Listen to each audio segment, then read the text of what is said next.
Welcome, loyal listeners, to episode 14 of The Jankyard. We are a podcast for Ashes Reborn, an expandable card game from Plaid Hat Games. We like to say we're the best podcast. We may be the only one, but we're still the best one. And we will talk about all things Ashes, news, strategy, meta, open-minded deck building, closed-minded deck building. Bitter complaints. That's right. Bitter complaints. There have been fewer of those lately. Well, I'm back, baby. Get ready. That's true. We do have Schmendrix back with us this week. And the treatment as well. Our first episode back together in quite some time. Oh my God, we're back again. Dun, dun. All of us are here. We're going to stop the Backstreet Boys stuff and we're going to do Ashes stuff. Gonna be a good time. Yeah. So, again, just jump into some news, current events in the Ashes world real quick. Yeah, let's hit it. Yeah, the webcam tournament wrapped up. I think just today. Matter of fact, won by Ninja Dance Mat. Congrats, Ninja. Yeah, played Brian B in the finals. I caught a quick glimpse of the match. It was Ninja's Odette that he's been playing quite a bit recently with Bears and Steadfast Guardian and Hydras, Massive Growth, that kind of cool stuff, against a Fighting Spirit Coal deck that Brian played.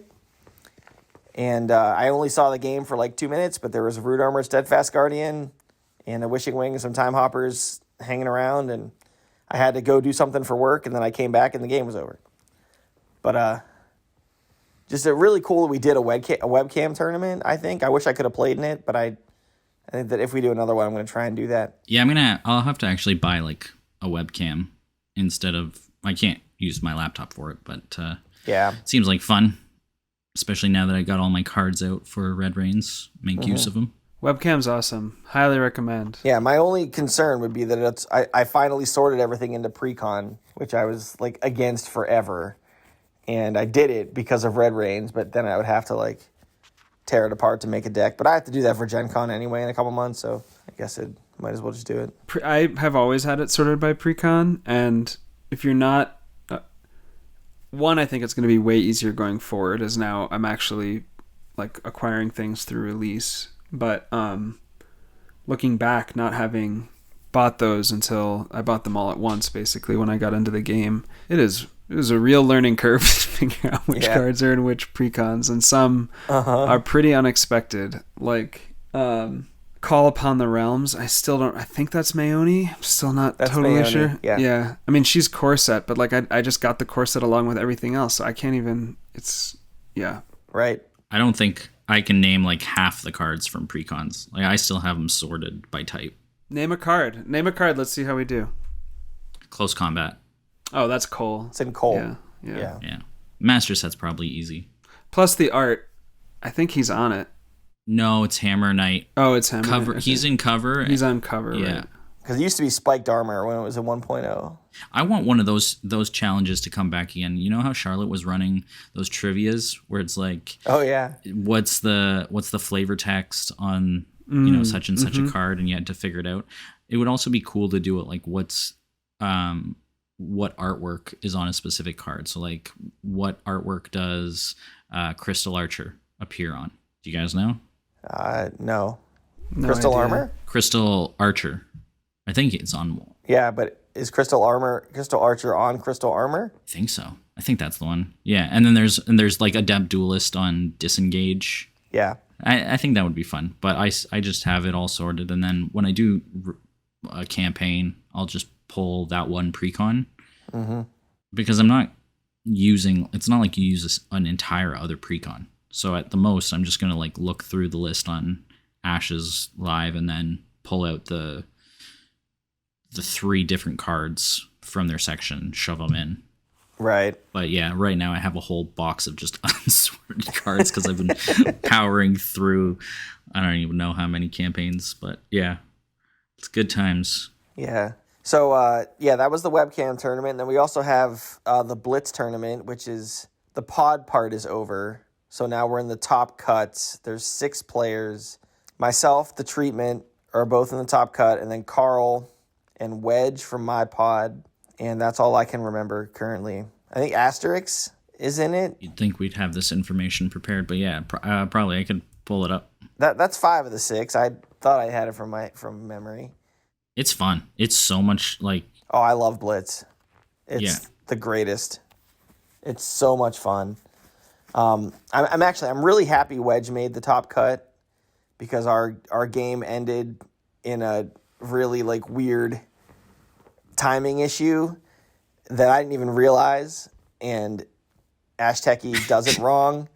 Yeah. So I ended up winning kind of on a technicality, and I felt bad about it, but Wedge made it anyway, so I was happy to see that. I felt bad because I was the one. I like jumped in the last minute of the game, and then you made a swing. And the thing that Ashteki still does wrong is Void Pulse, so it doesn't allow you to spin down the dice first. So you should have spun down the ceremonial die first, but instead it allowed her to trigger Final Cry. Yeah, which killed me, Killed you. I had no dice left, or maybe like I had a ceremonial class dice left in my active pool, which I didn't need for anything. So like I had no reason to spin it up. I would have spun the dice down, but I forgot that interaction worked that way, and I knew it worked for Summon Sleeping Widows, and I was like cognizant of that the whole time, like thinking, okay, if I swing and Wedge has Widow's dice up, I can Void Pulse and take it away. But for whatever reason, I didn't understand that like also applied to Final Cry. So I didn't say like, hey, I knew Final Cry was there, right? I was like, okay. Yeah, it was a little like, I mean, she had premeditated the die, I think. Yeah, the goat, and I was like, okay, I'm dead unless I win right now. I'm gonna Void Pulse. If Final Cry's there, I guess I lose. Not thinking that like, yeah, I get to spin down the die first. But I swung anyway. Right, so that's all I could do, and then I technically win because I would have spun that die down. But anyway, we both made the top cut, so that's cool. It was one of those cases where I'm like, hey, yeah, hi guys, nice game, but my Jankyard buddy, he actually wins. Sorry, and then I drop out immediately after. I'm counting on one of the two of you to win me one of those Accelerate alt arts. Oh, yeah. I'm rooting for you. Everyone in the pod gets an Accelerate alt art on Ashteki. It's really cool. I No Such always comes up with alt arts and like he did the puppets. He's done all the creepy versions of like Carl and Brian and Matt. Mattior. Yeah, Mattior. But yeah, no, he's got good stuff. He did the whole like, I don't know if you guys saw around Christmas. I think he did like the Home Alone alt art. He sent it in a zip. That was really cool. The other Blitz winner was Ninja again. Oh, okay. So he's on fire. He's just winning left, right, and center. Mm-hmm. It's awesome. Good for him. Oh yeah. So I have a question on Blitz. So I noticed that in my Blitz games, which were highly successful as measured by contributions to other people's success, the kinds of decks that people were playing were typically very fast. Now, on the one hand, obvious, like it's a Blitz format. It says it should be fast. But as I was thinking through it, I don't think there's anything inherently about the format itself that would push you to playing more aggressive decks. Like the pure number of clicks like matters, but like I don't really see exactly why your deck being able to deliver more damage in fewer turns is inherently better in Blitz. Is there something that I'm missing here? Is it just that people like leaned into the Blitz theme and therefore went rushy?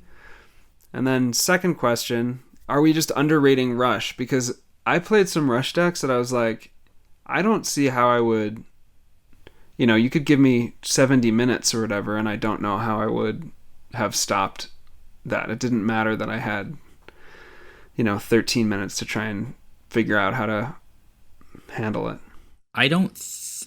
So I think people would fall to what they're more comfortable with, which would tend to be a swing deck. Mm-hmm. I ended up using a burn deck But it's more that with units, you don't like the decision point is smaller. So you're either saying, do I swing at face, or do I swing at a unit? But with other cards that are slower, like abundance, or any of the cards that give you a decision, or even cards that can benefit your opponent at the same time, like abundance or generosity, there's more to factor in on the timing and to think about exactly what you're doing. So I think it adds that extra, like, Ramia being the classic example of her ability. You have to look at the cards, you have to decide what is going to be important, then you have to select the order. So like even just clicking, there's a lot of things to do. Yeah, I wouldn't play Rumia. Too many clicks. In theory, you can also do that every single turn. And then on top of that, you add the sequencing of like, okay, that's a side action, so I also have to focus on my meditations.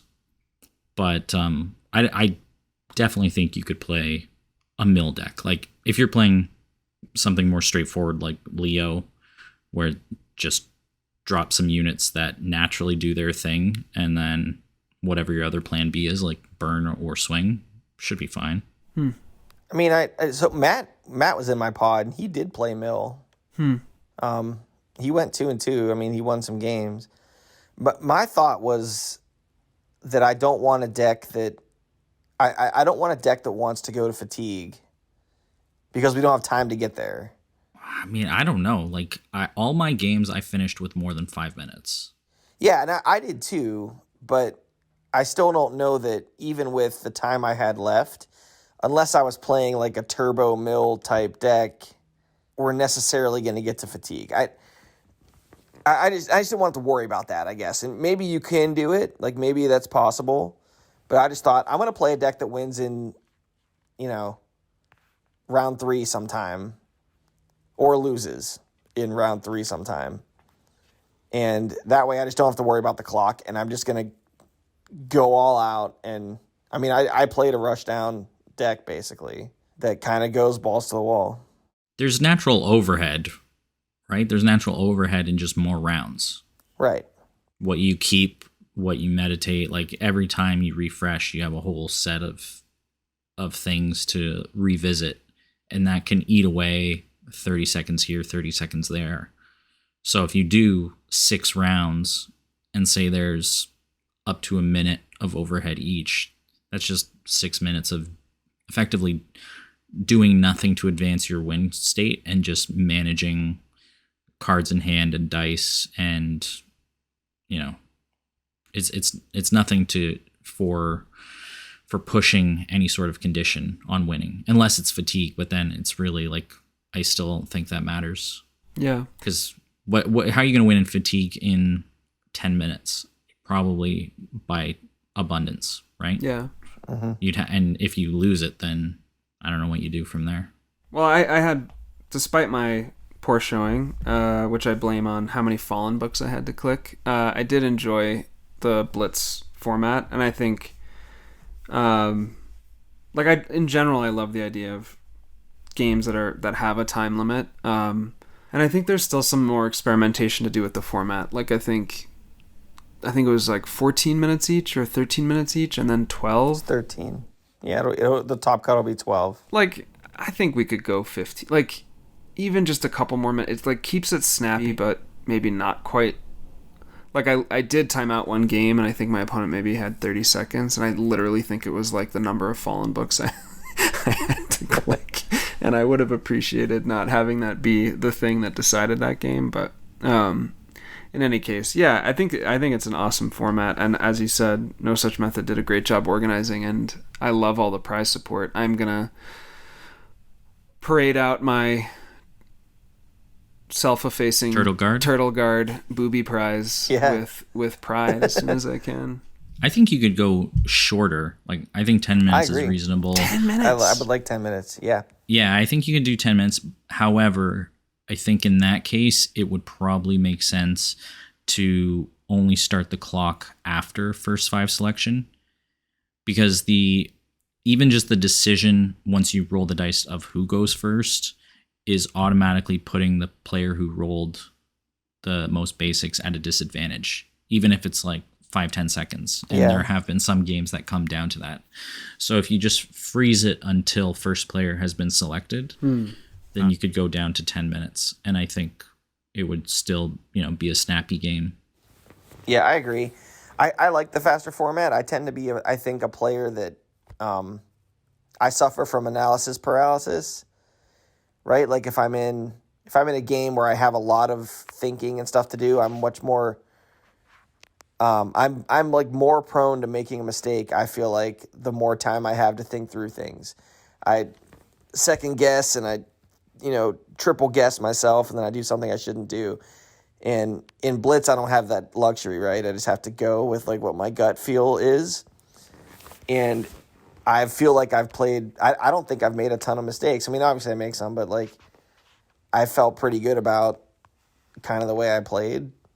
And it was like, this format's good for me. It takes away all my second guessing that leads me into problems in some of these games. So far, so good. We'll see what happens in a couple weeks from now when we do the next episode. Right. Whether it worked out or not. Yeah, and the bitter comments will be back. That one. Yeah. I believe in you. I'll do my best. I'd like to have an alt-art accelerate too, but we'll see. Treatment's got me all nervous about playing against the deck Carl's going to play. Well, see, this is the thing. Like, I'm almost conflicted now because it's like, okay, I'm good with Carl winning. Yeah. I mean, I would still prefer beating him, but if beating him means that he doesn't, have the right record, it's like, no, I want that alt art. I'll come back, in another tournament. Right. Yeah, you have I guess we all have two chances to win the alt-art now that I think about it. Which is cool, right? It's like almost like a mini team event, which we should have another one of those. For sure. We should. That was fun. If only to get V. Jackson Bryan back. I doubt he's listening, but it'd be cool to have him. And Nick was part of the team event. That was just a great time. And now we got new players. That was awesome. I love that. Let's organize it. We could, yeah. Yeah, the Jankyard team event. We can do that. I just keep signing up to do more things. Like I still have to write articles for the wiki and all this other stuff, and we're doing this. Every time there's an event, I just automatically sign up for it now. I don't even look anymore to see what it's about. Yeah. I should have did the webcam one too. I didn't because it was the end of tax season when I started. But the AIL came out, I just signed up. I don't remember what AIL is. I'm just like, whatever, I'm in. Just sign me up. I would want my accountant to take a pause on Oh yeah, the last webcam for the last few days. Yeah, and then AIL, that signups there too. Charlotte, Brian, and Carl, I guess, are all co-managing it, so that's pretty cool. Yeah, that's cool. And it's a Swiss tournament where you can change your deck every round, I think. It's closed list, change your list every round, and it's Swiss. So that's the format of this. And we haven't had a good old-fashioned Swiss tournament in a while. Really, since Shuffle Bus. Yeah. It's all been kind of the pod stuff or the league stuff. So kind of excited for one of those to come back. So far, I think we're at 17 or 18 people. So for anyone listening, jump on. Hopefully, well, I guess depends when this episode comes out. But is there still the tiebreaker of like the more different decks you play, the better your tiebreaker is? Yes. That was a thing before. Okay. Yeah, that's still there. That's cool. It's a great tiebreaker. Probably my favorite one in Ash's tournaments. Yeah. I mean, very unique to AIL, and I think they made it a little bit easier. I feel like 2 AILs ago, it was like color combinations, and I was like doing insane math to figure out how to get more unique color combinations. Yeah. Different decks, yeah. I don't know how they measure it. Obviously, you could sort of game the system and just do some small swaps, but I think it's more fun if you take the spirit of it and go completely different. I'll probably just play some strong decks and have a few different ones and run them out there. But there have been people in the past, right, that have played AIL and just like didn't Philly just used to like run Aerodel Zookeeper constantly and just keep winning. I mean, yeah. Sounds right. He did win, yeah. Let's talk about that though. Then let's talk about you were mentioning, playing good decks. And I think someone had come up with a question like how to become a better pilot. And I think that would be an interesting topic to cover. How to get good, noob. I think that's the topic. Yeah, exactly. Yeah. And like Alfred, I'm still a noob. Alfred, the famous longest tenured new player. in Ashes. Alfred. He's been a noob for like 10 years now, according to him. And we shouldn't listen to him, by the way, because he's good. He is really good. He is good. He's good. And he's been on like some winning streak, and he was doing that Cole 100 games challenge. I don't know if he's still doing that, but yeah, he's been making some splashes. I think Ashes is a uniquely humbling game that causes a lot of people to reassess whether they know how to play it. So at various points. So I have seen or messaged or received messages from several players, and I know I've publicly stated myself just how sometimes it just feels crushing. Like you get on a losing streak and it feels hopeless. You're like, what? Do I not understand this game? Like, how do I get better? And sometimes it's like, oh yeah, I can see the mistakes individually on from this game to that game that I made, but overall, how do you become a better player? And I don't know, that's an interesting topic that we should try and tackle. As we solve everything, we'll make everybody a great player by the end of this episode. Right. The way we talked about doing it was, we don't know how long our top X list is going to be, but we're going to crowdsource between the three of us, going one at a time, top tips for how to get good, and then we can throw it open. We'll share the list and throw it open to other folks to add on. So, Killer, do you want to start us off? Do you have one ready, locked and loaded? I've got a couple. I guess the first one I would say is to play known solid deck lists if you want to get good at this game. I mean, everybody knows I love to build decks. I build a deck almost every day. I haven't shared as many as I have lately because I've been building and rebuilding some of the same stuff. But that's my favorite part of this game and of all card games. I love to deck build. But in order to really improve at the game, I have found it's kind of it's an empowering feeling, right? To have a deck in your hands that is good and use it, right? Like I do a lot of jank testing and a lot of crazy ideas, and for a long time that's the joy I got out of the game, was messing around with those combos.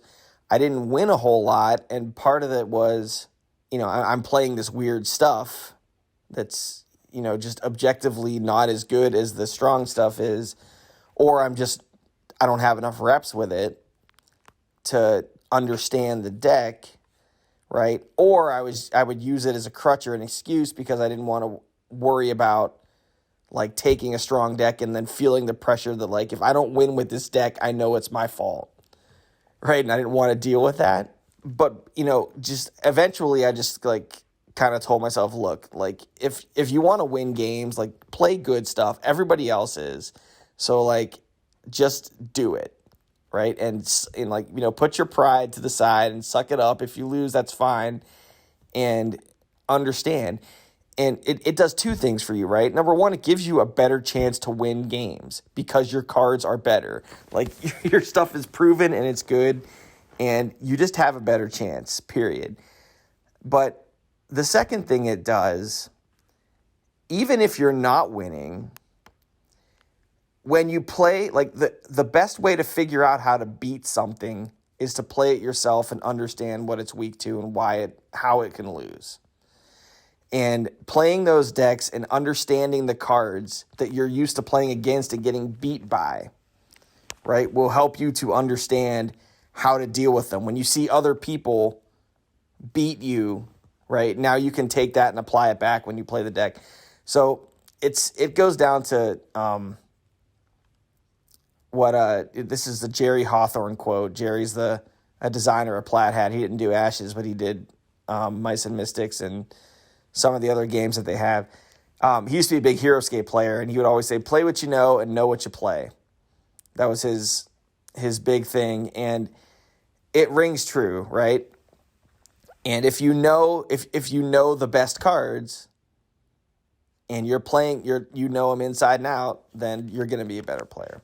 So my tip is swallow your pride, play the good decks, and that it allows you to focus in on why you're really losing the game, right? We talked about Alfred. I don't want to pick on him because he's a good player, but like he'll come out with like a Fiona go no further weird combo deck, right? And play it a few times and lose, and then he's like, man, I'm just not good at this game. And I'm like, dude, you're playing like Fiona admonishers, like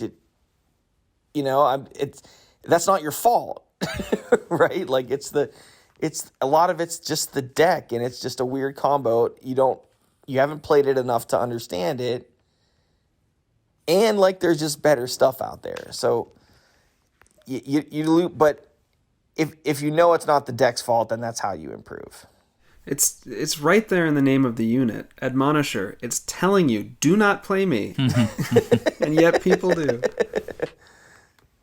I don't know if he was doing that. I knew of Fiona, and I just picked the first card that came to mind. He has said to me, and I know that I have, and definitely had, especially last year, the same sort of mentality of like, it's just frustrating to think that you're limited in potential success by a certain number of cards or certain group of cards, and you want to break out of that, or you want to play things that also are interesting or look fun.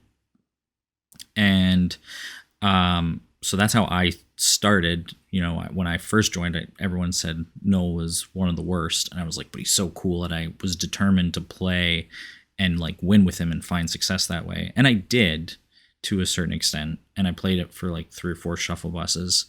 And now we've talked about it a lot on our earlier episodes when we were talking about deck building.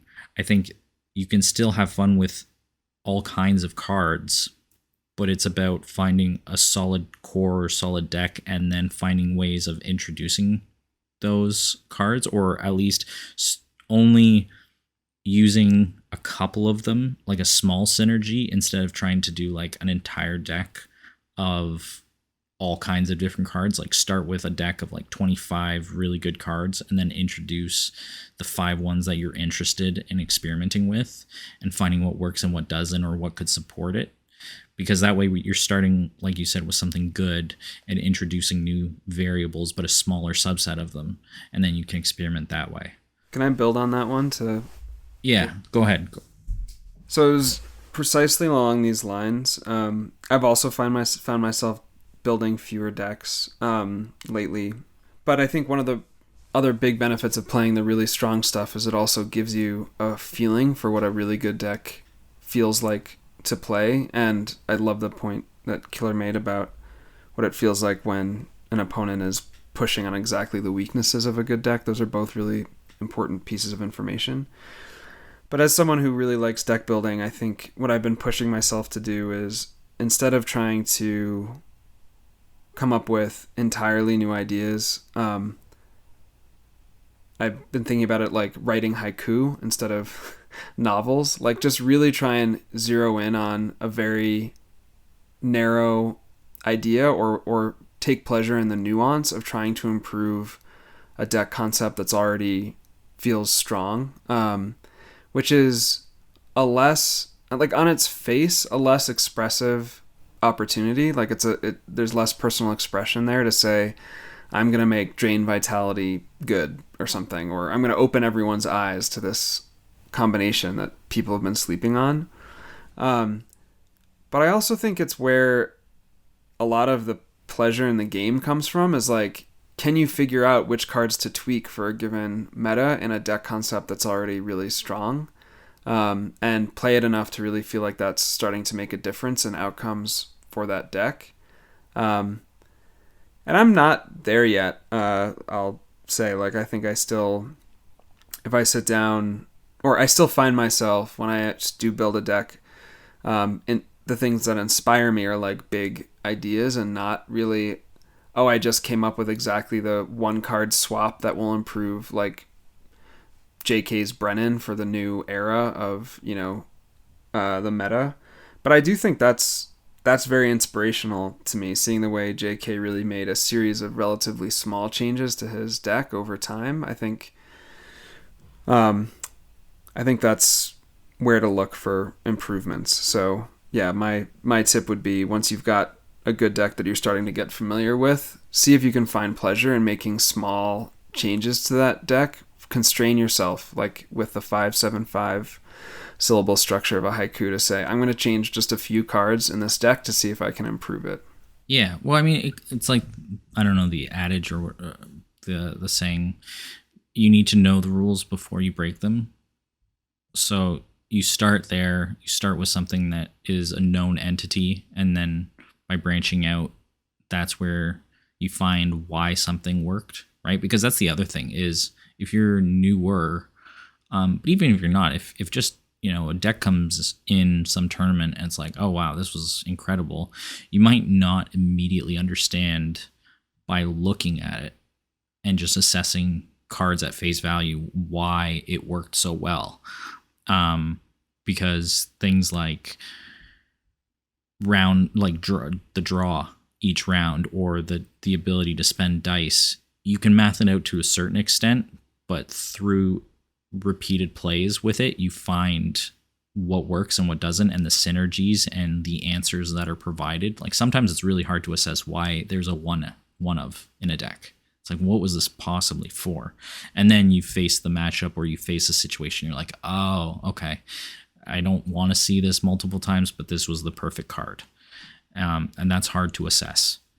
So yeah, I'm definitely on board with that as the main or opening tip. To follow with that, something that I've been just finding myself because of some of the personal challenges I've set, is just playing with any deck multiple times. So I used to build, a deck or 2 or 3 every day or every night, and then I'd get maybe 1 or 2 games in with that deck, and then I'd move on, and you don't really find the strengths and weaknesses that way, and you don't know what to refine. And lately I've been playing decks 10 games is what I sort of try for, and then it really becomes obvious where it works, where it doesn't, what to make small changes to. Yeah, it's big, and that's, again, like I said, I've been building less and not building less, but building fewer new decks, and just focusing my build time on refining stuff or tweaking stuff rather than a completely new thing. And it's for that reason, right? Because I've wanted lately to get better at the competitive side of the game, and you really need to do that. You need to iterate on your list. You need to get really familiar with it and know it, right? There's just too many lines of play in this game for you to be able to pick up a deck that you've never played with before and understand what the best play is in any given situation. And if you look at, arguably the best, or at least one of the best players, Carl, this was a while back, he showed his stat page, and out of 1,000 or nearly 1,000 games, I think he had like 500 or 400 on Hope, because he was just running it constantly. And that's what he played in a ton of tournaments, and he was always successful. And he's even said, just, you need to play. Like, you can theory craft all day, but you need to play. You need to know the matchups that are out there and how your own deck fits against different situations. So Shmen, what's your key piece of advice? How do you get good? Well, I shared one of mine on the narrow the deck building challenge. No. I was riding the coattails. We all rode the coattails off of Killer. We got to come up with something. Okay. We can all discuss. So I would say do the math. And specifically, I've been really impressed with the way that Matt Bowers and Charlotte have been approaching, through Ash's normal coaching, I think it's called, the deck building process, and specifically how they math out what the dice spread is in a deck. And I think this is not something I've adopted. So this is on my to-do list of my get good to-do list. To actually be disciplined about how to marry a first 5 plan with then 25 other cards and the right 10 dice spread that you can consistently play the cards that you draw in impactful ways. And you don't always have to play all 5 cards in your hand, but you always want to spend all 10 dice in impactful ways. So if you haven't checked it out, I'd look up, I think Matt has pinned the post, or Charlotte's pinned the post on Ash's normal coaching that goes through the math. But basically it looks at what you're going to need for your first 5, as well as then what your recurring costs on your spell board are going to be, and then what the average costs basically are going to be after you've accounted for your spell board spells, to then come up with effectively a kind of average need for different kinds of dice, and you do some rounding and you get at a dice spread that works. I think just in addition to the discipline of just thinking through first 5 combinations and doing that kind of math for your preferred combinations and making sure it'll work for other kinds of first 5 combinations, which I think is just a good practice to actually consider how the first round is likely to play out. It also subtly, I think, pushes you away from running too many colors, which I think is a major theme recently. People having more success with 2 or 3 color decks that, or even mono decks in the case of Lark, that I think really make this kind of math easy. You can do this math with more complicated card combinations, but the variance is definitely going to get higher. Not strong enough at probability and statistics to actually demonstrate that to be true, but I can say with a pretty high degree of confidence that the more colors you're running and the higher you're spreading things out, the more likely you are to have hands where you just can't play the cards that you'd like to play, and you're using your dice in really suboptimal ways because of the pressure on the dice. So I think actually taking the time to do the math in deck construction is valuable. And while I trust my intuition to some degree, I think I could probably improve pretty substantially on intuition, especially in the first run at building a deck, by actually figuring out what the dice needed are going to be. Yeah, that's a great one. And it's something that I need to do more of, because I really just do a rough estimate of like anywhere from 3 to 5 dice per or costs per dice. And the way that Charlotte and Matt do it is not difficult. It's actually, like, once you know sort of the process, it's pretty easy, and it would just make things so much easier if you took a deck that you already had and then go back and it's like, is this dice spread correct? I don't know if this is true, or maybe it's just the way my play has changed, but something I've noticed is that you need to slow down in your in-game play, and by that I mean playing not slowly, like, you know, making slow decisions, but slowing down your dice expenditure, slowing down the aggression of how often or how early you're making attacks. Obviously, something that has been noticed for a long time is anytime you jump in a game with Brian, just watching it, he's always way ahead on his dice. You know, that he'll be like he has 7 dice and his opponent has 3.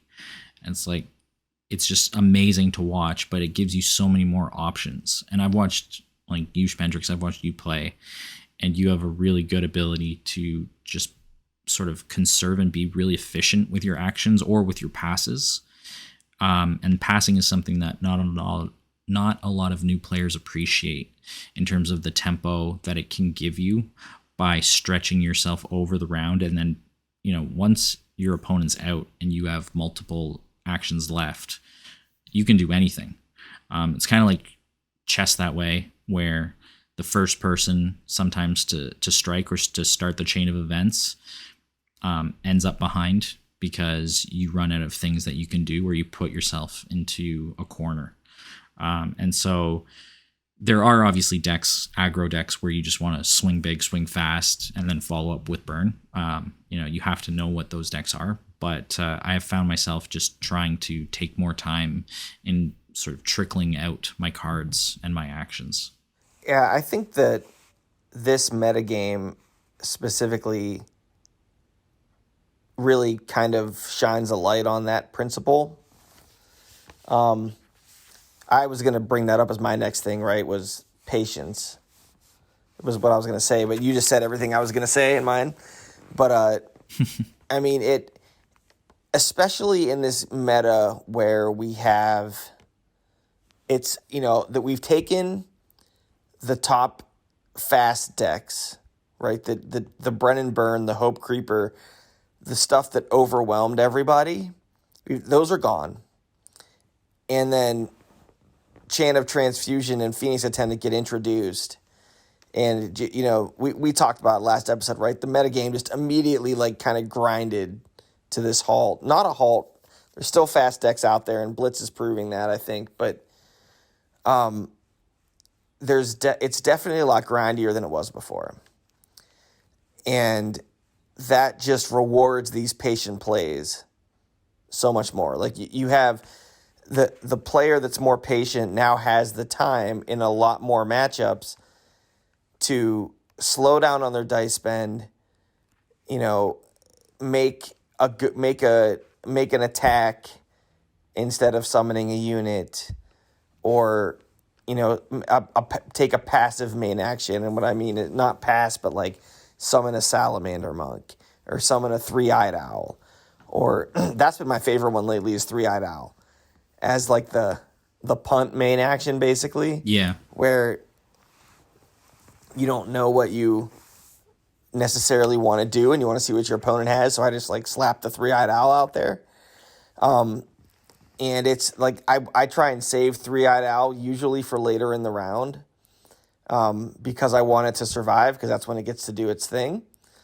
But also because its ability to look at a card in the opponent's hand, it's really fun to do that when they have one card left in hand.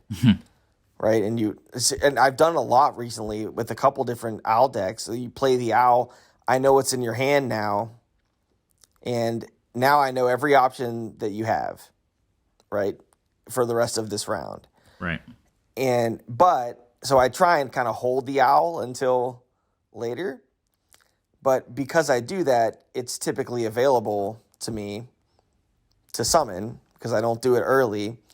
So if I get into a spot where okay, in this board state, I don't really want to do anything, but I don't want to pass because for whatever reason a pass isn't good here. So I'll just make my owl now. And that's one thing about this unit, is it's it can be a blocker for you, a cheap 2-life blocker, and it can still do something at the end of the round. But I found that one to be kind of a good punt main action. So I was thinking of punting main actions, because there are cards that we talk about sometimes, Call Upon the Realms. Yeah, is one that's like that. But even just because it's immediately on my mind, I just played some of Red Rains and the campaign. If you do have access to it, and you're listening, I think that Red Rains really sort of showcases the idea of patience and playing it out, because if you play too fast in solo mode and you just start swinging and dropping units, you will run out, especially in round 1, of things to do. And then, the aspects still have to be turned over. They still get to be revealed and then attack. There's a lot of things, and you'll just be sitting there doing nothing. And that's when you get hurt. But it behooves you to be more patient when you're playing against the Chimera. So if you do have access to it, I think it showcases that concept really well. It's pretty amazing the way that solo mode of the game actually teaches core concepts in the game itself, like the value of removal, for example. On this point of patience and what Red Rains can teach you, I just think one of the most brilliant things about how that's designed is the fact that Nick largely removed, for all but the final swing, the distinction between board control and swinging face with blood points, where you advance your win con by removing the Chimera's aspects. Like, that's how you reduce its health. And I think that's generally what the best players do often, in a lot of situations, is like, it's not uncommon for Carl, for example, just not to swing face until it's lethal. And like, he'll do damage because his opponent guards valuable units, but all his attacks are just sent into units, even units that's like, he'll send a 2/2 into exhausted, 1/1, just so that he's got a clear board to start the next round. And that, that's something I'm still learning, where I'm like, oh man, Carl's got like 6 undefendable damage, and he just sends it into exhausted units on his opponent's side, and I have to check myself to remind myself that that his win condition ultimately is through board control, and leaving those units up are still units he's going to have to deal with to actually win the game. So I think that's a really good one. And I would just say, to Killer's point earlier about passing, the 2 things I look for about when to pass versus when not to pass, one is, and this has come up a lot, is just look at the total dice value of your units versus your opponent's units, and if you're ahead, it's generally true that that's safe to pass if you'd like to. But the reason not to do it, even if you're ahead on dice, is because it would refresh your opponent's valuable abilities or books. So like, you have more dice available, but passing would refresh Harold's Mark Prey or Mayone's Command Strike. Those are moments where I think in round it's worth trying to figure out how to maximize the advantage that you have on the board. Whereas if the reverse is true, like if you're both ahead on dice value of units on the board, and you're ahead and you've got valuable abilities left exhausted that you would like to refresh, then I think it's pretty clear that a pass is often a really nice play. It's really hard to make any sort of golden rules, but definitely if you've spent more dice already, and you are also even or ahead on board, then passing makes a lot of sense. Or if your opponent for sure is tapped out of options, then that's the time to probably keep your foot on the gas. Yeah, and that's a really good point. The most valuable resource that generally refreshes between rounds is dice, so that's crucially important. Do you guys, how, like in first fives or round 1, do you have anything that do you really think about the conjuration pile and like, oh, okay, this is what they probably have? Or do you think about, like, you try and anticipate exactly every card that they're going to play? Like, do you think, oh, this is going to be a gates open, so it's going to be 6 units and it's going to be this? Like, do you math it all out, or do you just sort of do a rough estimate, or even just, this is my plan A, I'm going to play my plan A and then see how it goes? I know for me, most of the time I can just say that I play the plan A. I mean, I do a little bit of guesswork sometimes on like, all right, who are you? What colors are you in? What do I generally think you're going to do? And do I have anything in my deck that just completely wrecks that? Right. If I do, then yeah, I should start that. If I don't, then I'm probably just on my plan A. I guess one example is, we talked on our last episode about that Saria deck that we all played in AshCon, and whether or not we should keep a Shadow Guard in it or to deal with a Realm Walker. I played it the other day, and it was against maybe GGG, I think, or either him or Big Bang Boy. It was one of the two of them. I play both of them a lot in the mornings.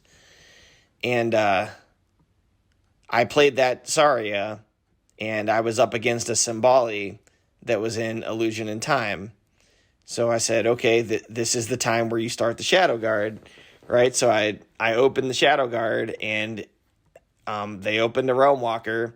I just calmly laid down some books, and then they slapped the hunting weapons on and attacked me, and I got all giddy for a second, right, and played my Shadow Guard and killed the Realm Walker, and he was just like, all right, I guess that's good game, like right then. Yeah. The rest of his hand was like Adrenaline Rush and stuff to refresh the Realm Walker, and it's like, so yeah, in that case, I mean, that's a pretty extreme example, right? But that's why the Shadow Guard was there, so I used it for that.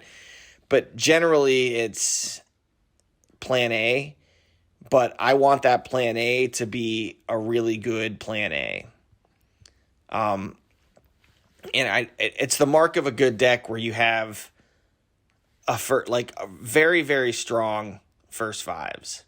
A lot of my deck building, and I think others too, and the good decks will showcase this, has a really strong open. Like, I value a first five that brings both consistency and round one power, right? Like, when you can find a first five that not only sets you up for the rest of the game, but also does something that's generally above the curve. And I know that's a very subjective term, but that's kind of how I think about it in my head, is like, I want like a big combo, or just a bunch of big damage, or a lot of life that's tough to deal with.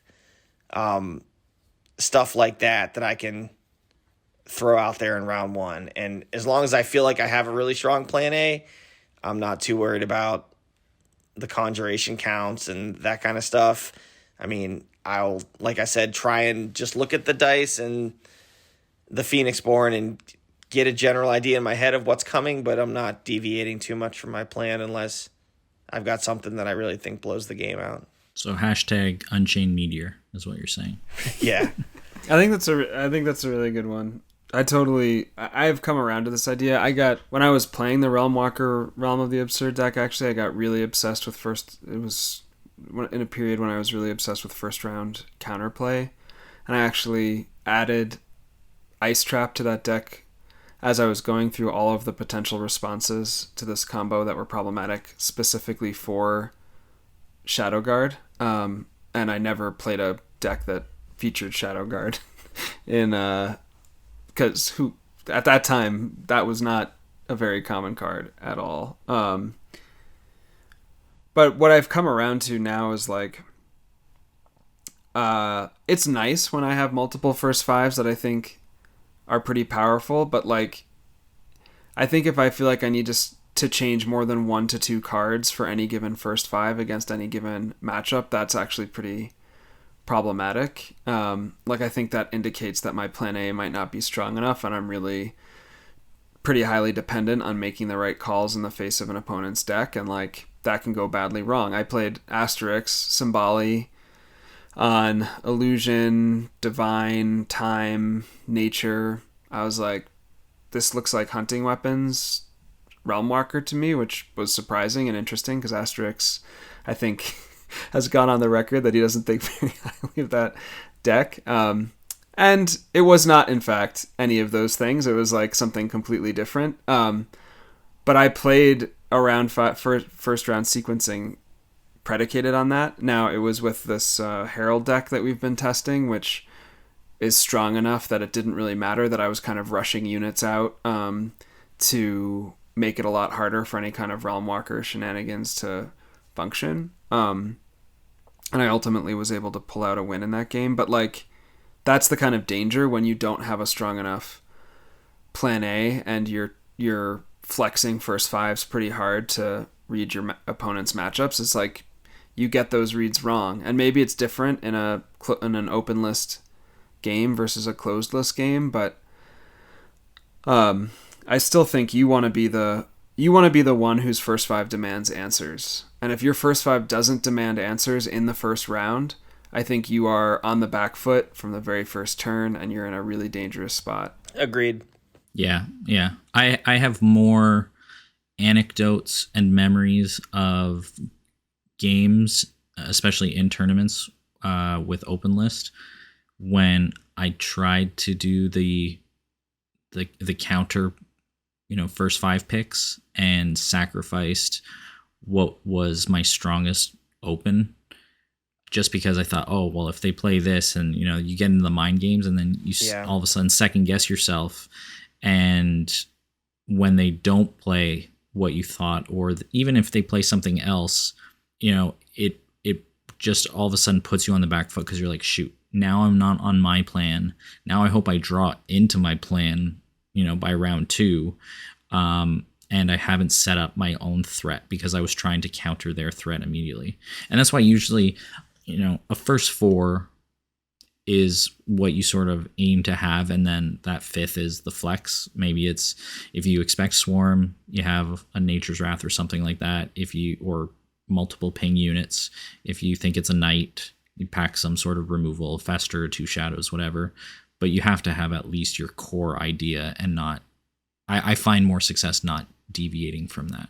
Yeah, and the first 4, like, I think I default in some ways to the 5th card being like, am I gonna play Enchanted Violinist or Golden Veil, depending on like whether I'm facing an Odette that might have sort of virtue to remove a big threat of mine. And like, it doesn't have to be a one cost card that's your flex. Like you could have 4 cards and have one open that's like to stay in the general card colors like Beast Tamer and Nature Power, or you could have like a knight that you could play in colors instead as kind of 3 dice that you're flexing. So it doesn't have to always be like the easy 1 card 1 dice swap.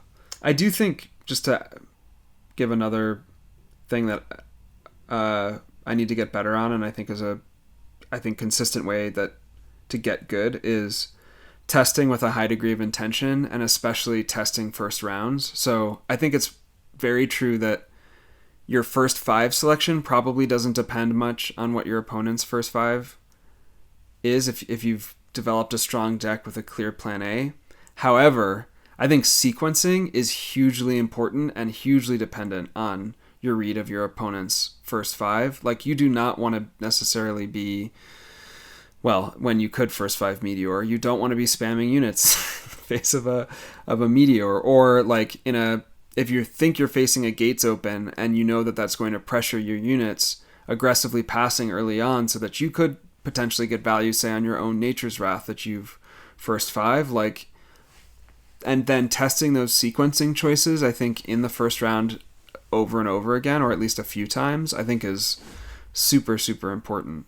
I agree. I think the sequencing of how you lay out your books or how you lay out your units in the first round is way more important than the 5th card that you pick. And even just, when or if you choose to attack versus pass, because you want your first round is fixed, and you want to carry as much advantage over into the second round as possible when you're refreshing your cards that then open up a whole lot of branching opportunities.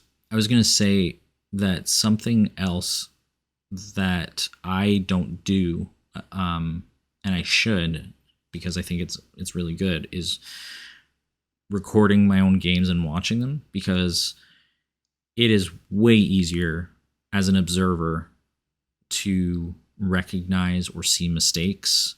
Like even when I watch Clues games or Inquisitors games, or I see games that are just on Ashteki and I jump in, you can sort of learn a lot more when you don't have to manage all of the decision space yourself, and you're just being able to see what sort of cards are being played or what the order is, and learning from how the opponent responds.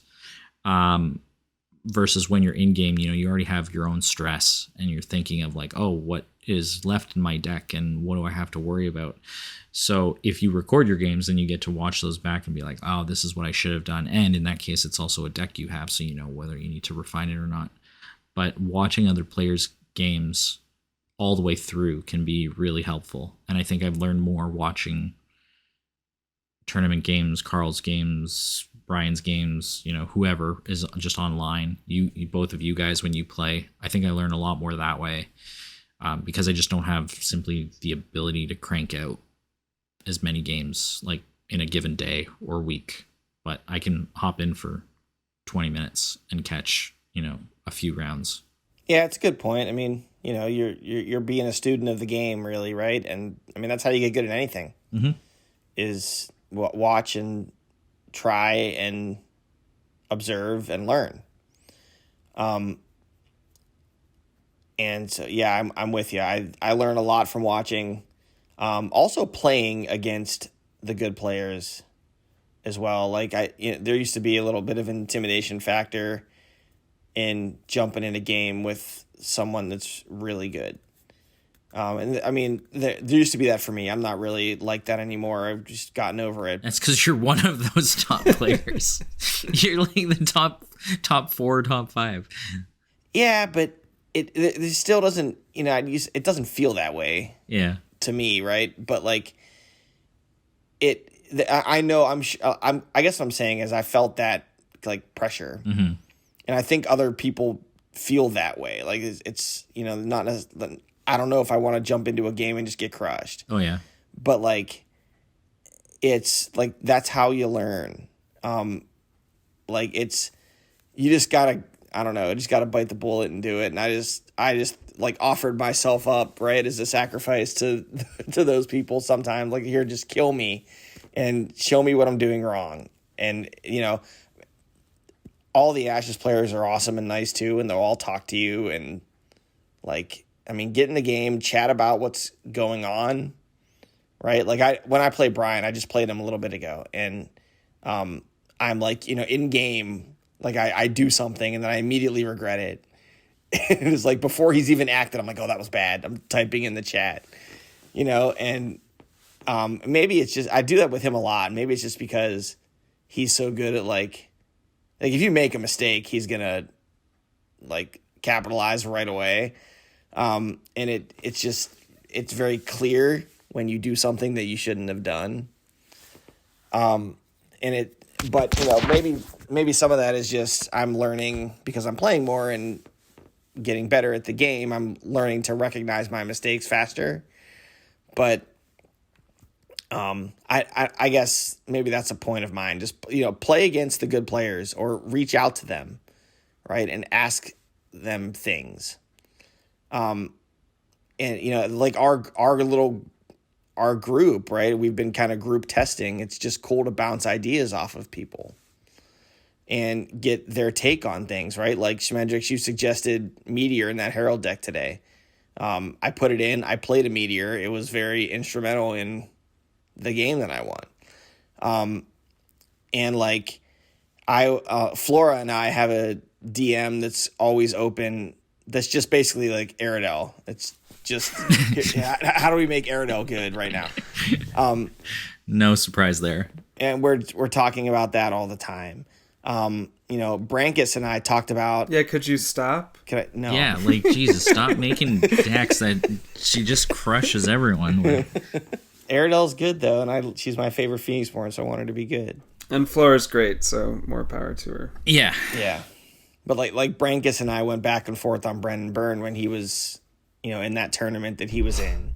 So get good. Get into Killer's DMs. That's the answer right there. Why do we have all this conversation? Slide in. Slip into the DMs. Play the best decks that he creates and slip in the DMs. Okay. Is there, to either of you or both of you, do you guys have, like I said, it's hard to make a concrete rule, and so much of good play is contextual. But do you guys have any strong generalizations that, more often than not is a true specific thing that you should do in game? Like we talked about passing a little bit. One of the classic things is that you should generally always spend your 10 dice in round 1. That's like sort of a core rule that we tell a lot of new players. But is there anything else that you guys can think of? I don't know how much insight I have to offer on this one. It is hard to generalize. I mean, one thing I learned pretty early on, but I still have to remind myself at times, or let me put it differently, it still shapes to a high degree how I think about how a round plays out, and it gets back to the patience point. So I don't know if this is a new point or just a sub point to that one, is make sure you get value from units that are threatened with removal. So like if there are times where opponents like removal plans are being telegraphed, like they don't have easy access to damage that can totally kill a 3 health unit, but they ping it, at one point and, setting up a later 2 damage attack that you've already used your guard and it's going to be hard to prevent. Like you need to find a high value attack with that unit or some other way to get value. Or let me put it differently, your round will go a lot better if you can still find some value to salvage from that unit. You don't want to put yourself in a position where you can't get any value. You're basically letting your opponent take two main actions to remove your unit because you've put yourself in a position where there's no value to get out of it. If they do that, like, those are the kinds of things that as I've gotten better, I am thinking a few steps ahead about, and it's in part driving decisions about holding back units to try and get my opponent to use some of their removal tools earlier in the round or on other targets so that I don't have to deal with those kinds of dynamics and I can actually use those units. But like Killer and I played with a game earlier. I was on the Herald. Multiple times I had Sonic Swordsman in hand and I just never played it because I just didn't anticipate a situation in which I was actually going to be able to set up a play that was going to be valuable before the hope that Killer was on was going to be able to remove it. So I just found other ways to spend the dice. I don't know if y'all have any other generalizations that are more insightful than that one. Well, that's an interesting point because in that same game I kept expecting the Sonic Swordsman, right, and was trying to plan my round around getting rid of it before you got to Hunter's Mark, kill something with it. But another thing happened that's a really good example of what you're talking about. Getting value out of units is important, and it's because if Ashes is a game of inches, right, not miles, and like when if I play a 2-dice unit and I get to attack with it and then you kill it, I've gotten my 2 dice, right? If you spend 2 dice to kill it after I've gotten my value with it, we're even, basically. If I spend 2 dice on a unit, you spend 2 dice to remove it, especially if that 2 dice includes a body, and I didn't get to swing it, now I'm losing. Like, I lose that trade. And understanding that is kind of key to... Like, that's why Brian always has more dice than his opponents, because he understands that and will make those trades happen in his favor more often than not. A blaring example of that today, this is the most simple example ever, right? In the game that Schmendrix and I played, I had a false demon on the board. Schmendrix took a main action, and then side action Hunter's marked my false demon. Right, so now I have a false demon with Hunter's Mark on it. The thing is dead, right? One way or another. I just immediately swung it my next turn. It's like it's going to die. All he has to do is frog ping it and it's dead next turn. I just swung the thing because I don't even know what I swung it at. It didn't matter. I just wanted to get my 2 damage. I swung it at whatever the best thing I felt like I could swing it at was. Because I wanted to make sure I got value out of that thing. That's the most blatant example of it that I can possibly think of. Usually the situation is a lot more nuanced than that. But another one that happened... Free Lightbringer, baby. Yeah, right. It kind of was. Another one that happened today that is a pretty good example. I was playing against Brian. He was Brennan, playing the burn version, and he played like a blood puppeteer. And then on his next turn, he swung the blood puppeteer because obviously he wants to spirit burn it and send the blood puppet over to me and do 2 damage.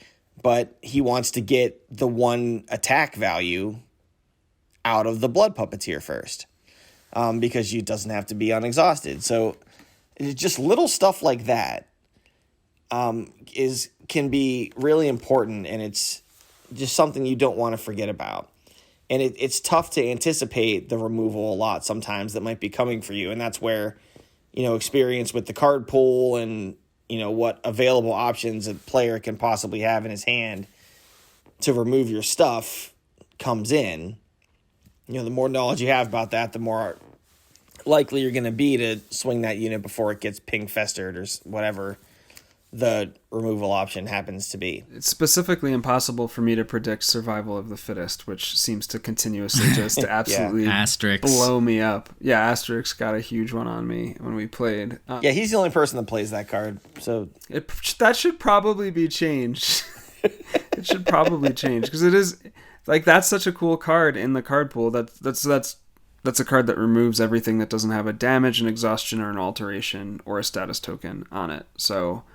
Because it turns like the whole be patient thing on its head. It's like, okay, you're going to sit back and wait for high value targets for your swings. Okay, well, I'm going to lay waste to everything for 3 dice. I've been hit by it a few times against him, and it's like, oh man, well there goes a knight and a couple units because I thought I was being patient.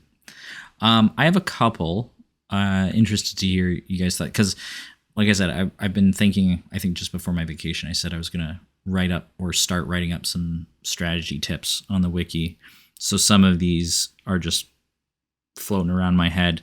One of them is you should, much like with round 1, where you know your dice expenditure, in subsequent rounds, you should be planning your dice expenditure, or at least seeing how much you like. Sometimes you'll have cards, and with your cards and your spells together, you might not even be spending all your dice. So then you look for other ways of like, am I going to possibly recur something, or am I going to frog ping, or am I going to divine buff, like whatever it is. But you want to try and make sure that you are going to maximize your dice value, or at least that you have a plan for it. And so along with that, I would say in general, it makes the most sense to assume that you're going to utilize all of your ready spells. Most of the time, you want to carry that advantage over. They're already there. So that's just a good way of sort of assuming what your dice spend is going to be. And then as a follow-up, unless you're facing illusion or obvious spin down, like a magic siphon, premeditating all of your dice that you'll need is often good, especially if you have some dice powers that can be used in other ways. I've watched countless games where, and even I think as recently as one of the recent tournaments, if Shadow had just meditated up divine power early in the round, like turn 1, he would have had it 8 turns later for the final swing and win. Things like that. Or if people had just meditated up a ceremonial earlier, they could have recurred a unit and gone that way, or an illusion power to spin down reactions. So unless you're facing spin down, there's very little reason not to have some of those spun up. And that goes doubly true when you have decks that use a lot of side actions as well. Yes. Yeah, I don't know how many times I've been in a situation where like I really wanted to frog ping something and I just didn't have a frog because I didn't, or I needed to, I need to use a side action right now to like Chant of Revenge or Chant of Transfusion or something, but I can't because I have to meditate in order to do the thing I want to do the next turn, or in order to put the unit down that I want to put down right now. And had I just meditated round 1, I wouldn't have had to worry about that. Or turn 1, I should say. I wouldn't have to worry about that. I mean, I would broaden this point a little bit just to say that I think managing side action economy in general is a really core skill to the game. In some ways, I feel actually a lot... Main actions, you're trying to find something to do with your main actions, and then side actions, you're trying to figure out how to get all your side actions done often. It's like that's where the action economy piece comes in, and it's why like accelerates a cool card in a lot of situations. And it's also why like I never feel comfortable playing Herald. I mean, I know he's a powerful Phoenixborn, but just something about the side action economy and playing him, it's subtle. It's like, but trying to time, like, am I ready to drop the mark and swing at the right time? Like, do I need to meditate? Should I be using a dice power? It's like, it gives me fits. I don't understand, but it just requires reps. And it's like a subtle thing where I think, yeah, managing side action economy effectively, packing all your meditations in, making sure you've meditated up enough that you can use a side action, nature ping as a bypass or removal tool when you need it. Like, those things matter a whole lot. And it's, if we go back to the earlier point about playing the same decks over and over again, like this is the kind of thing that you get better at the more plays you have with a deck, because you start to learn where the really high value side actions to prepare are. Yeah, for sure. Another one, and this is, again, this is broad generalizing, but I think there are certain Phoenixborn that you can make a very strong assumption of them starting their unique and or not, or never starting their unique. And same thing with using their ability or never using their ability, in particular in the first round. So when you're trying to anticipate what your opponent might have, somebody like Harold or anybody with a free ability, you can basically assume that that's going to be part of their plan. So you should be taking that into account. There are certain Phoenixborn that you can assume nearly will always include their unique, like Tristan or maybe a Xander. Fear for Jessa was typically a card that would almost always be in the first 5. And then there are other Phoenixborn, or obviously Mayoni, Soraya, right? Anybody who has a spell board will generally include it. And then there's other ones that will almost never include it. Something like Aerodel, Blue Jaguar, unless it's Flora, will never see play. There are things like that. And you should know those because it helps you. It's just one more factor that you can anticipate and one more thing that you can account the opponent's dice being spent on. Like, Aerodel will always Water Blast. So those are easy. It's like times tables. They're just some things that you can just learn and internalize, and most of the time be safe on those assumptions. I don't know what you guys think about that. No, I totally agree. And the one I would add is Echo, who I think often, like, Echo's almost the shape of the entire game is shaped in a lot of cases by the combination of his Phoenixborn ability and his unique and Chaos Gravity, where, yeah, playing against Echo often feels completely different than playing against a lot of Phoenixborn, where it's just this game of, like, do I have enough? Am I producing enough bodies and removing enough of his really big game-ending threats, fast enough that I'm going to avoid getting the, isolated blocker that's just going to get taken out of the match with Gravity Flux.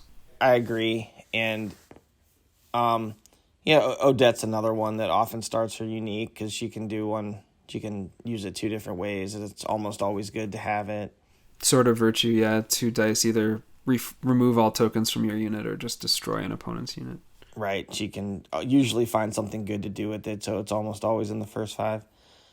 Well, another thing I was kind of thinking through, and it goes to, treatment you talked about, have a plan to spend your dice, right? And know kind of what you expect to do with them in a given round. So there's like levels to that, right? I feel like that's like that's a really good, like you said, a broad generalization and something that you generally should do each round. But like the next step to that, I feel like, is not locking yourself into that plan and being willing to pivot out of it if the situation calls for it. And understand and again, goes back to playing the deck over and over again to know all the lines. Knowing what you can do if you do pivot out of it. Yeah. And I feel like the best players treat each turn like its own separate game, so to speak, right? Like, you look at the turn passes to you, analyze the board state. Here's all of my options. What is the best thing that I can do right now? I feel like it's very easy to plan out your dice for the round and say, okay, I'm going to summon this thing, then I'm going to summon this thing, then I'm going to summon this thing, then I'm going to attack here. And like, I've gotten into situations where I plan that out and I just kind of like go on autopilot and do it and then miss something that was either a completely obvious play that I shouldn't have missed or skipped over an opportunity to pivot out of that line to give myself an advantage. Right. Well, I mean, I don't want the takeaway to be that you should sequence your entire round, but like, say especially if you have certain cards in hand and you only have a certain number of dice. So you have a Golden Veil, you have an Enchanted Violinist, and maybe a Return Soil, but you only have one charm. You know that you're going to probably play one of those cards, and to your point, like you should wait until the opportune time where you have to lock yourself in, because then that will potentially affect how your other cards are spent. And that's why basic sinks are so valuable, because you can reallocate for a while until you're locked in. But at least you know, okay, that's gonna be one of my dice. It's gonna be one of these cards, and then the rest can be whatever. And there are things that you can anticipate. It's obviously easier if you can't spend all your dice because you draw a bad hand or whatever. But sometimes you have multiple knights and they might be overlapping dice types. And you have to decide, am I going to play a Sonic or am I going to play a Master Vampire? And they both use Sympathy, and I only have one Sympathy, or I have two Sympathy, but I want to play Salamander Monk for sure. I think this is it's a pretty crucial point, and I think it's, again, to connect this to some of the other topics we've talked about, I think it's why you need to play the same decks over and over again, why you need to watch high skill players, why you need to play strong decks, because often the strongest decks, actually, you'll just find that you have these options coming up in your hand, multiple ways to spend 10 dice effectively. And I think the cognitive load is drastically reduced when you start to build pattern recognition for the game. And it's why I think early on in the game, when I was playing, it felt, the Covenant guys talk about this when they play, because they don't play super frequently. It's like, it's a brain burner. It's a real thinker. And like, it is, that's definitely true, because you have so many options on your turn. Every turn really is really rich in the number of lines you can pursue. But I also think the more you play, obviously, the more you recognize patterns, and the more you boil it down. Like in chess, instead of pawn formations, here we're talking about like, where is the dice value on the opponent's board, or where is it likely to come from, and what things actually lose me the game versus just are things the opponent is going to be doing that I can readily respond to.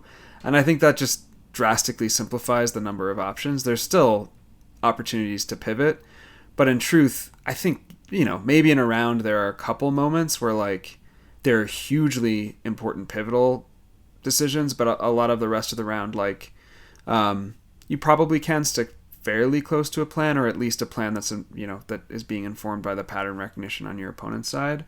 The last thing I'll say here is like last month has been really hard. It reminds me a lot of the month after Tristan and Rowan came out. Like I find it to be a huge struggle when the meta changes pretty significantly, because all my pattern recognition gets thrown completely out the window and I'm trying to figure out new lines. And it's like, it's part of the reason why I feel like I'm back to being a new player sometimes, is because it feels like being a new player again when I like didn't understand what to anticipate from my opponents in any way. Well, especially when the meta is in flux and you can't anticipate what you're gonna play. Well, you guys saw it last week, well, we did, but there was that 2 week period where everyone was playing something different, trying to figure out the new thing, trying to figure out the new synergies. And so going into any given match, it was like, I don't even know what I'm gonna play, and I'm still trying to figure out how my deck matches up against certain synergies. So it can be very difficult and experimental. But yeah, we did solve it, and I think we've solved how to be a top 5 player. I've got 14 items. You want to hear our top 14 ways to get good so far? Oh my gosh, you've actually been note-taking. Look at this. This is what happens when all 3 of us are around. All right, number 1. Now, if it were a little earlier in the evening, I would have organized these by theme, but you don't get that.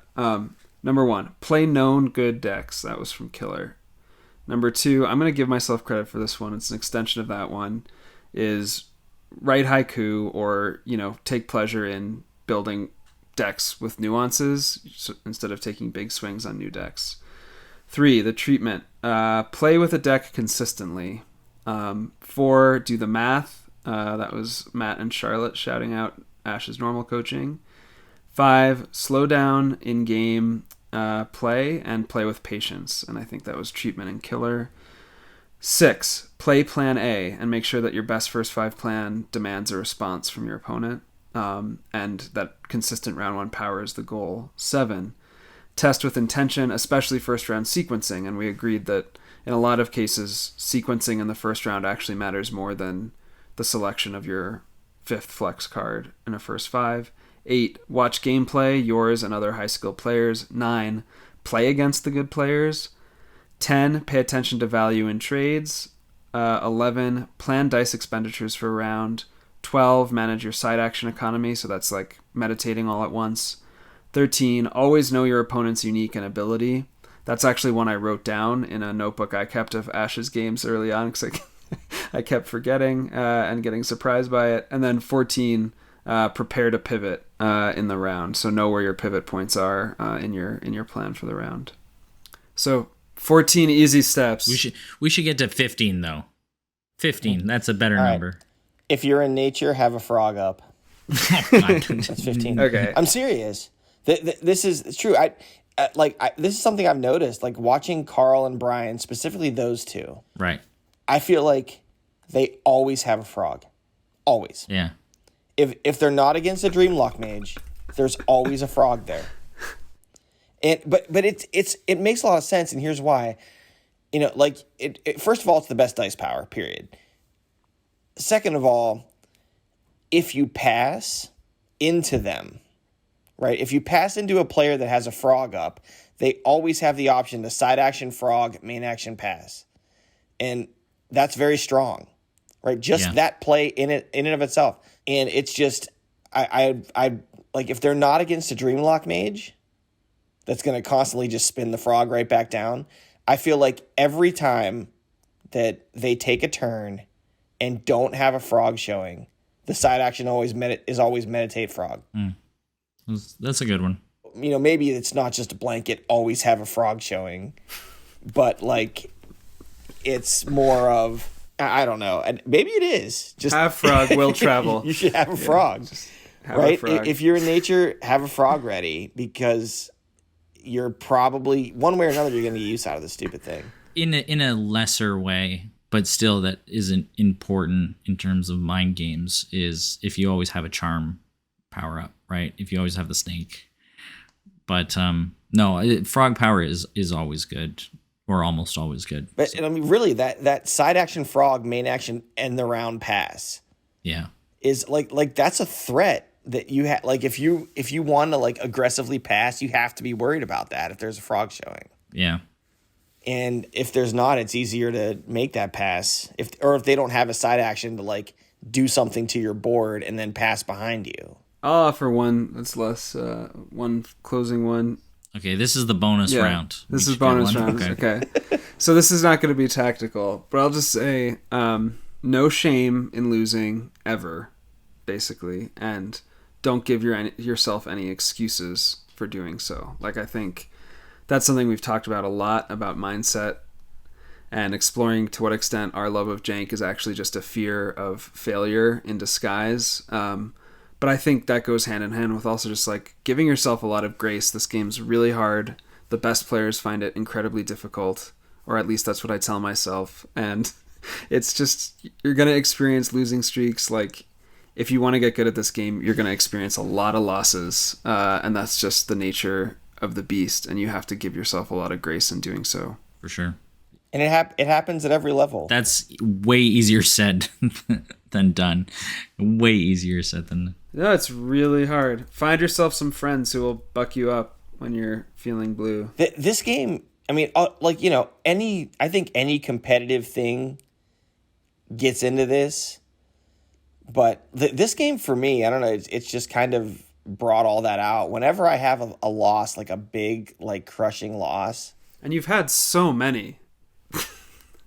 I just go off the rails for a while. Like I lost that finals game to Lark. I think I talked about it last week or last time. I lost that finals game, and then I lost like my next 3 Phoenix League games or something. Like I just stopped winning for a couple weeks but you're right. You have to just say like, look, this game's tough, and there's so many options and so many lines and so many little teeny tiny things that can cause a loss that you got to have a short memory playing this game. And you have to not only have a short memory, but also have a, like I think I said earlier, check your pride at the door and just go in and like be willing to lose to get better. I'm going to take mine since Inquisitor has come back on the scene and do something that I've seen him do or that he's potentially known for. And this is also something that I know Brian has mentioned in the past, but your life is a resource in the game, which is true. But being conservative and patient with your guard and being willing to let your units die or trade is it's like a very important skill that is tough to learn in any given game. But as you are conservative with your guard and as you're willing to let your units die, instead of always trying to take the hits, I think you open up more opportunities for yourself across a round, because you only have one, maybe two guards if you have unit guards on board. And it's so important to protect what's really valuable and learn what's really valuable and core to your success in the round and your success in the game, versus I don't want to trade this because I just paid for it. And sometimes that's just the way it goes. Or you put something like, sometimes you're just going to lose out. That might be a better number 15 than always have a frog up, is be very wary about using your guard early in a round. I mean, yeah. No, I like all of them. I especially like yours, Shmeny, because that's the toughest. I still have not learned how to do that. Me either. This game stresses me out all the time. Yep. No frogs, no chill. That's my motto. Just be freaking out all the time. Frogless. If you would have had a frog up, you'd just been all right? Get a frog up. Frog up. The first Jankyard t-shirt. We need like a hand sign for that. I don't know. Just throw up, frog up. Ribbit. All right. Yeah. That's good. So there we go. We solved it. Everyone now is going to listen to this and become top notch. Yep, everyone's good now. The competition is going to become even more intense, so that stress level is going to get even worse. Get up those frogs. Who's going to do the sign-off this week? Schmendrix, you're back. It's your turn. That's true. I had to do it in front of Nick Conley, the creator of this game. You're going to make me do it again? That's got to count for, like, several. No. We can change the sign-off to get your frogs up. Yeah, let's ribbit, frog up. All right, that's up. The sign-off for this. I mean, we've gone a long way from Jank, if that's advice. Play nature. Yeah, that's it. Right. Hey, it's on theme, or at least it will be in a couple months. It will. Until next time. Yep. Have a good one. Get good. Play more. Frog up. Frog up.